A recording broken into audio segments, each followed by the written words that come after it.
কি হবে যদি কাল বাংলাদেশের সকল ব্যাংক বন্ধ হয়ে যায়? আপনাকে যদি আজকে ১ লক্ষ টাকা দিয়ে দেওয়া হয়, তাহলে আপনি কি ভাববেন? এই টাকা কেন বা কোথা থেকে এসেছে? নাকি ভাববেন এই টাকা দিয়ে আপনি কি কিনবেন বা কি করতে পারবেন? বড়জোর ভাবতে পারেন এই ১ লক্ষ টাকা দিয়ে আপনি কোথায় ইনভেস্ট করতে পারেন বা কোনো ব্যবসা করতে পারবেন কিনা। ছোটবেলায় আমাদের স্কুল থেকে কলেজ, এরপর ভার্সিটি থেকে চাকরি অথবা ব্যবসা, আমরা যা যা শিখে এসেছি তার সব কিছুই টাকা আয় করে নিজের জীবনটা সুখ শান্তিতে পার করে দেওয়ার জন্য। কিন্তু কখনো ভেবে দেখেছেন আপনি যেই কোম্পানিতে চাকরি করছেন সেই কোম্পানি আপনাকে কোথা থেকে এই টাকাটা দিচ্ছে, বা আপনার ব্যবসায়িক কাস্টমাররা কোথা থেকে এই টাকাটা পাচ্ছে? এই টাকার উৎপত্তি স্থলটাই বা কোথায়? আমরা সকলেই জানি বাংলাদেশে আমরা যেই টাকা ব্যবহার করি সেটি বানাচ্ছে বাংলাদেশ ব্যাংক নামক একটি প্রতিষ্ঠান। কিন্তু এই টাকা বানিয়ে কি তারা আমাদের কাছে বিলিয়ে দেয়? অবশ্যই না।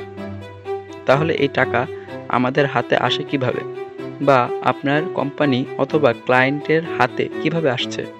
উত্তরটা সহজ, ব্যাংক থেকে উইথড্র করে।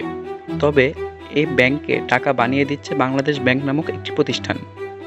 মনে করেন আজকে বাংলাদেশ ব্যাংক বানিয়েছে ১,০০০ টাকার ১০টি নোট, যা তারা ক নামক একটি ব্যাংকে দিয়েছে। আগামী মাসে এই ১০টি ১,০০০ টাকার নোট সহ আরও একটি নোট, সর্বমোট ১১টি ১,০০০ টাকার নোট তাদের ফেরত দিতে হবে। যে প্রক্রিয়াকে আমরা লোন অথবা ঋণ হিসেবে চিনি।